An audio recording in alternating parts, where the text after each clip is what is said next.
muraga na ile tomotebia gendere gokoro mukia bamentekana Kisii. Karibu mheshimiwa.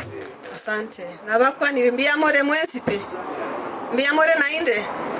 Kwa majina naitwa Brenda Kerubo, nominated MCA Kisii County Assembly chini ya chama ya Kenya Social Congress.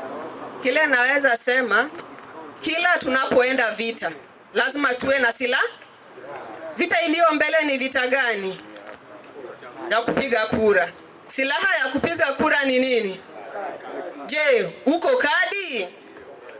Je, mko kadi? Vile tulivyo hapa wote, hakuna mtu aliko kadi. Hakuna mtu aliko kadi. Kindly go back to the IBC offices, ama wale wanatembea wa IBC, uconfirm. Hakuna aliye kadi. Wote tuko cardless. Tunapatana. Nachukua nafasi hii pia kuwashukuru. Ningeweza kuja na wenzangu wengine 4, lakini sababu zisizohepukika hawakuweza kufika. Kwa hiyo machache